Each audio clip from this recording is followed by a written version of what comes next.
नमस्कार दोस्तों, आज की अपनी हरियाणा जीके की क्लास में हम अपने पेपर से संबंधित एक बहुत ही महत्वपूर्ण टॉपिक करने जा रहे हैं, जो कि काफ़ी बड़ा भी है और काफ़ी इम्पोर्टेंट भी है। तो चलिए हम आज की अपनी वीडियो में देखते हैं हरियाणा साहित्य अकादमी के बारे में।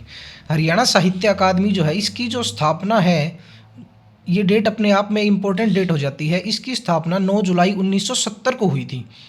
इसकी स्थापना का उद्देश्य क्या था कि हिंदी व हरियाणवी साहित्य के विकास को प्रोत्साहित करने के लिए इस हरियाणा साहित्य अकादमी की स्थापना की गई थी।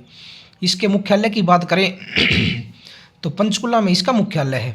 इसके पुनर्गठन के बारे में बात करें तो 26 अगस्त 2011 को इसका पुनर्गठन हुआ, जब इसका जो प्रशासनिक नियंत्रण है वो शिक्षा विभाग से बदलकर सूचना जनसंपर्क एवं सांस्कृतिक कार्य विभाग के अधीन किया गया। इससे पहले 26 अगस्त 2011 से पहले इसके कार्य की जो देखरेख थी वो शिक्षा विभाग करता था, और उसके बाद सूचना जनसंपर्क एवं सांस्कृतिक कार्य विभाग अब इसके सारी देखरेख करता है। हरियाणा साहित्य अकादमी की मुख्य पत्रिका की बात करें तो हरिगंधा नाम से एक मासिक पत्रिका है, जो हरियाणा साहित्य अकादमी की मुख्य पत्रिका है।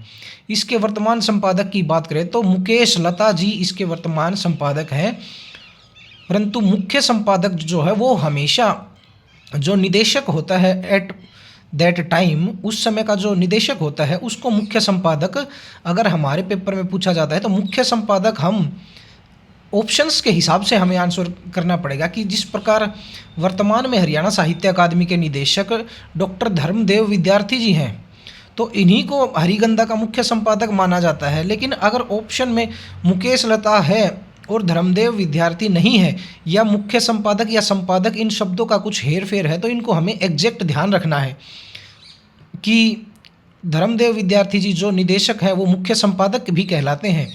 और संपादक के बारे में अगर पूछा जाए तो मुकेश लता इस हरिगंधा पत्रिका के संपादक हैं। अध्यक्ष जो होता है हरियाणा साहित्य अकादमी का, वो हमारे राज्य का मुख्यमंत्री होता है। इस हिसाब से वर्तमान में श्रीमान नायब सैनी जी वर्तमान में हरियाणा साहित्य अकादमी के निदेशक हैं। और दो इसके उपाध्यक्ष होते हैं, शिक्षा मंत्री जो उस समय का होता है वो, और जनसंपर्क और सांस्कृतिक कार्य मंत्री जो होते हैं वो दोनों इसके उपाध्यक्ष होते हैं। जबकि कार्यकारी उपाध्यक्ष की बात करें तो डॉक्टर कुलदीप चंद अग्निहोत्री वर्तमान में कार्यकारी उपाध्यक्ष हैं। तो ये हमने हरियाणा साहित्य अकादमी के स्ट्रक्चर से संबंधित कुछ बातें पढ़ी कि कब इसकी स्थापना हुई थी, कहाँ मुख्यालय है, कौन इसमें किस पद पर होता है। अब हरियाणा साहित्य अकादमी से संबंधित कुछ मुख्य पुस्तिकाओं के बारे में बात कर लेते हैं, जिस प्रकार जो कि हमारे पेपर के लिए काफ़ी इम्पोर्टेंट है। सबसे इम्पोर्टेंट बुक्स में से वर्तमान में जो हमारे पेपर के हिसाब से सबसे इम्पोर्टेंट पुस्तक में से है, टी बैग्स नाम से एक बुक है, उसका हमें ध्यान रखना है कि वो हमारे एक retired IPS officer Rajbir Deswal ji की पुस्तक है टी बैग्स। तो दूसरा काव्य संग्रह की बात करें, बिन तुम्हारे जो है डॉक्टर अश्विनी सांडिल्य व डॉक्टर अलका शर्मा बोस का काव्य संग्रह है। दीवा की दिवाली देगे थे हाली पाली नाम से राजकिशन नैन जी की एक पुस्तक है। एक अन्य पुस्तक जो हरियाणवी लैंग्वेज के हिसाब से काफ़ी इम्पोर्टेंट है, जब काम करण में आजिया जीसा घलजिया घीसा, राम कुमार गहलावत जी की पुस्तक है। तो इन पुस्तकों को हमें ध्यान रखना है। इस वीडियो के अंत में मैं आपको कुछ अन्य जो हमारे पेपर के लिए काफ़ी इम्पोर्टेंट बुक्स हैं हरियाणा से संबंधित, उनके बारे में भी हम बात करेंगे। अब हम बात कर लेते हैं हरियाणा साहित्य अकादमी द्वारा दिए जाने वाले कुछ पुरस्कार एवं सम्मान के बारे में। तो सबसे प्रमुख जो है आजीवन साहित्य साधना सम्मान जो है, वो हमारी हरियाणा साहित्य अकादमी द्वारा पुरस्कृत सबसे प्रमुख सम्मान में से एक है। इसके बारे में बात करें तो ये राष्ट्रीय स्तर पर हिंदी व हरियाणवी साहित्य में अतुल्य योगदान के लिए प्रदान किया जाता है। इसके लिए क्या शर्तें हैं कि 65 वर्ष से अधिक आयु के व्यक्ति को ये दिया जाता है। इसमें 7 लाख रुपए का नगद इनाम दिया जाता है, और जो व्यक्ति है वो हरियाणा का जन्म से नागरिक हो। इसको राशि के हिसाब से अगर बात करें तो धनराशि के हिसाब से यह हरियाणा का सर्वोच्च साहित्य सम्मान है, क्योंकि इसी अवार्ड के तहत सबसे ज़्यादा नगद पुरस्कार हरियाणा साहित्य अकादमी प्रदान करती है, जो कि 7 लाख रुपए वार्षिक है। इस पुरस्कार की बात करें तो 2008 में पंडित लक्ष्मीचंद जी को ये पुरस्कार दिया गया था। इसी को हरियाणा का वयोवृद्ध साहित्य सम्मान भी कहते हैं, क्योंकि सबसे ज़्यादा एज में मिलने वाला अवार्ड यही है। इसके लिए जो एज है वो 65 वर्ष निर्धारित की गई है। इस अवार्ड की बात करें तो हरियाणा साहित्य अकादमी द्वारा दिया गया कोई भी प्रथम पुरस्कार की अगर बात करें तो अशोक भाटिया को उनकी पुस्तक समुद्र का संसार के लिए 1991 में अवार्ड दिया गया था, जो कि हरियाणा साहित्य अकादमी द्वारा प्रदान किया गया प्रथम पुरस्कार था। तो हमें ये ध्यान रखना है कि हमारे पेपर में अगर पूछ लिया जाए कि हरियाणा साहित्य अकादमी ने प्रथम बार किस व्यक्ति को या किस पुस्तक के लिए या कब कोई भी सम्मान प्रदान किया, तो हमें अशोक भाटिया, उनकी पुस्तक समुद्र का संसार और 1991 की जो साल है उसको याद रखना है। दूसरे 2022 की अगर हम बात करें तो विनोद बब्बर जी, जिनको आजीवन साहित्य साधना सम्मान प्रदान किया गया है 2022 के लिए। दूसरे महत्वपूर्ण सम्मान की बात करें तो हरियाणा साहित्य रत्न पुरस्कार, जिसको पंडित माधव प्रसाद मिश्र सम्मान भी कहा जाता है, वो हिंदी व हरियाणवी साहित्य में विशिष्ट योगदान के लिए हरियाणा साहित्य अकादमी प्रदान करती है। इस सम्मान को पाने के लिए न्यूनतम आयु 60 वर्ष की निश्चित की गई है और इस पुरस्कार के तहत 2.5 लाख रुपए की नगद राशि प्रदान की जाती है। इसके लिए शर्तें क्या हैं कि जिस व्यक्ति ने इसके लिए अप्लाई किया हो वो जन्म से हरियाणा का नागरिक हो तथा हरियाणा में रहकर उसने 25 वर्षों तक साहित्य पर कार्य किया हो, यानी कि साहित्य के क्षेत्र में उसने 25 साल तक कार्य किया हो। अगर हम वर्तमान की बात करें तो 2022 में डॉक्टर मनोज भारत भिवानी व ओम प्रकाश चौहान, जिनका संबंध जींद से है, उनको हरियाणा साहित्य रत्न पुरस्कार कह लीजिए या पंडित माधव प्रसाद मिश्र सम्मान कह लीजिए, प्रदान किया गया है। तीसरे मुख्य अवार्ड के बारे में बात करें तो महाकवि सूरदास सम्मान, इसको हमने तीसरे सीरियल नंबर पर लिया है, लेकिन ये हरियाणा का हिंदी भाषा का सर्वोच्च साहित्य सम्मान है।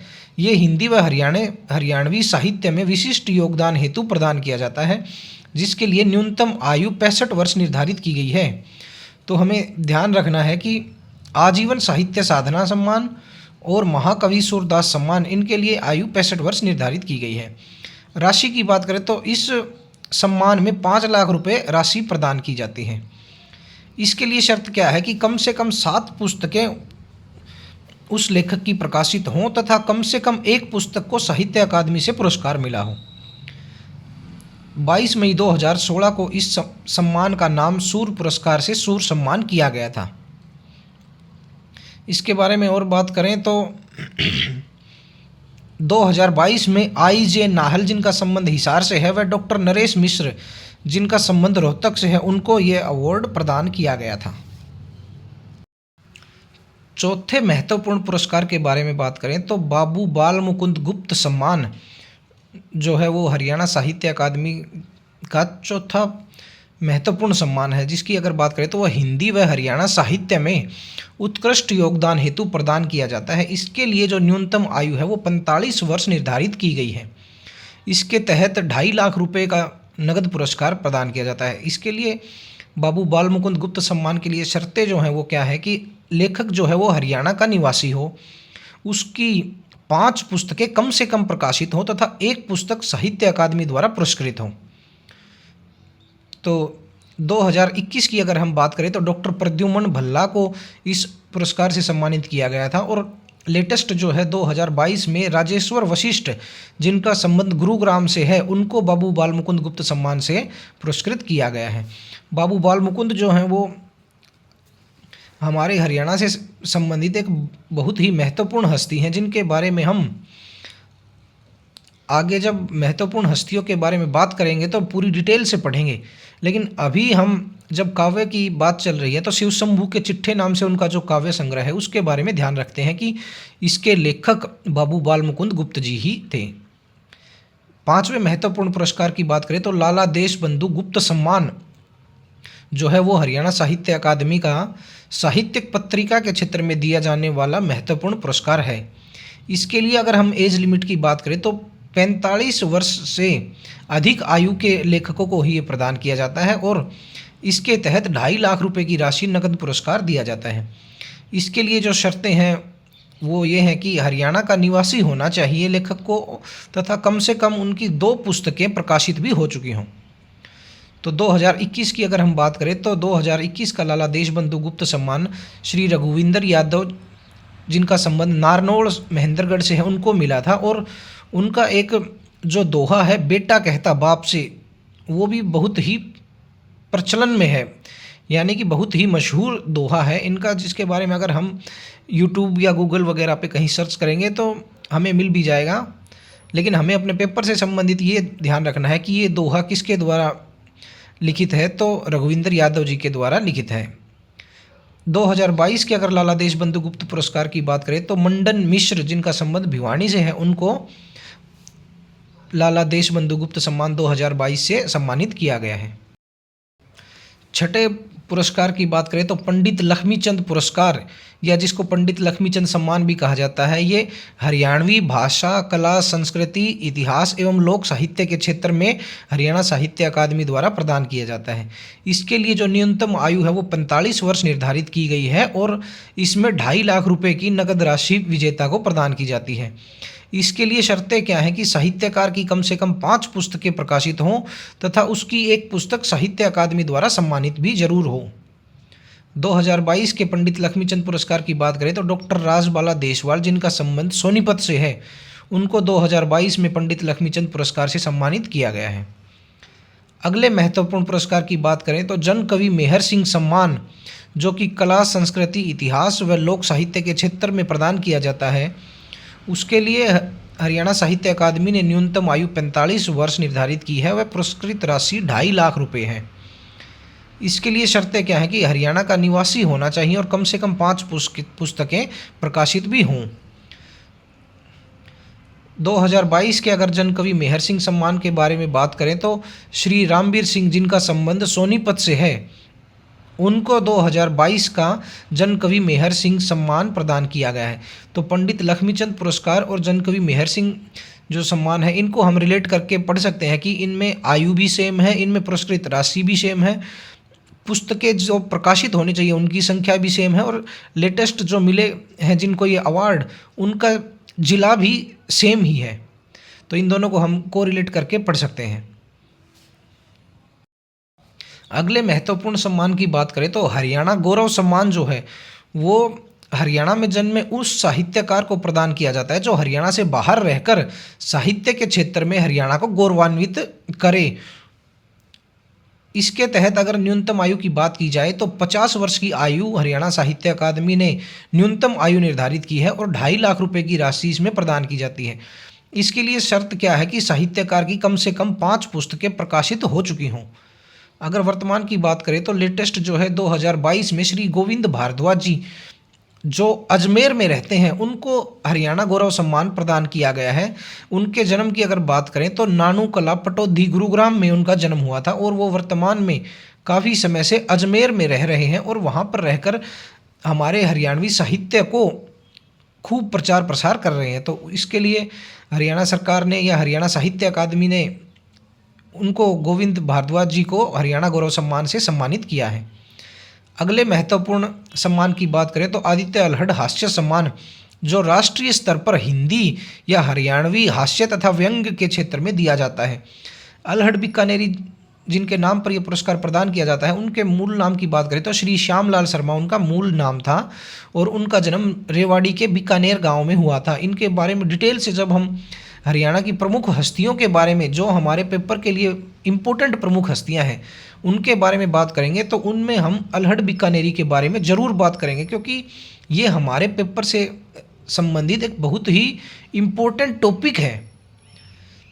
तो वर्तमान में हम इस सम्मान की बात कर लेते हैं। इसके तहत हरियाणा साहित्य अकादमी ने न्यूनतम आयु 45 वर्ष घोषित की गई है और राशि की बात करें तो 2.5 लाख रुपए जो राशि है वो इसमें नगद पुरस्कार दिया जाता है।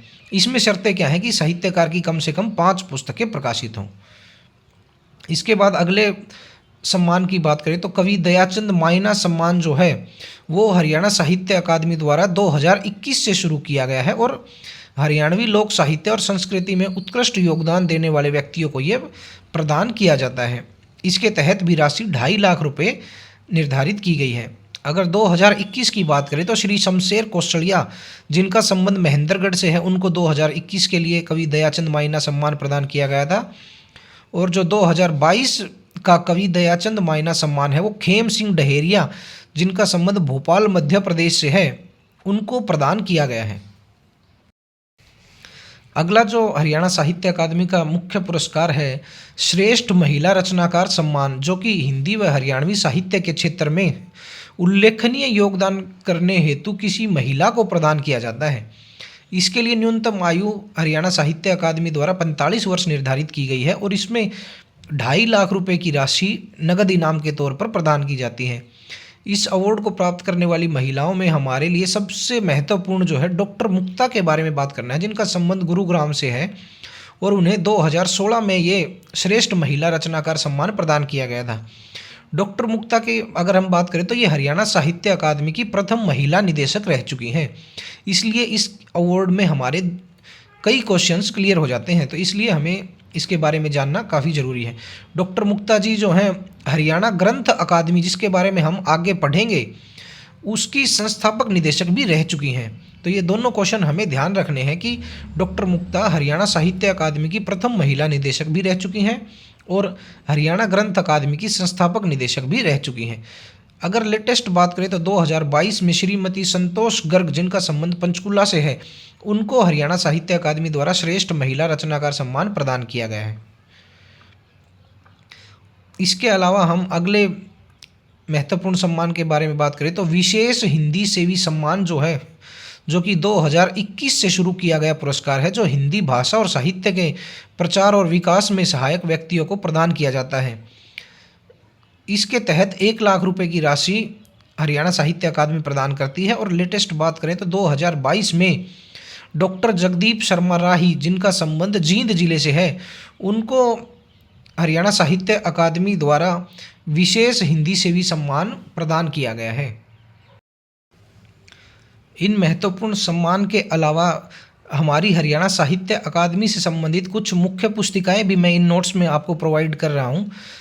इन पुस्तकों के बारे में आपको ज़रूर से ज़रूर याद करना है, क्योंकि ये जो बुक्स हैं ये हमारे पेपर में पूछे जाने लायक बुक्स हैं। इन बुक्स को और इनके राइटर्स के नेम को हमें याद करना हमारे पेपर के लिए बहुत ज़रूरी है, तो इनको भी अच्छे तरीके से ज़रूर याद करिए और इसी प्रकार अपने HSSC CET एग्ज़ाम की तैयारी खूब मन लगाकर करिए। तो धन्यवाद दोस्तों।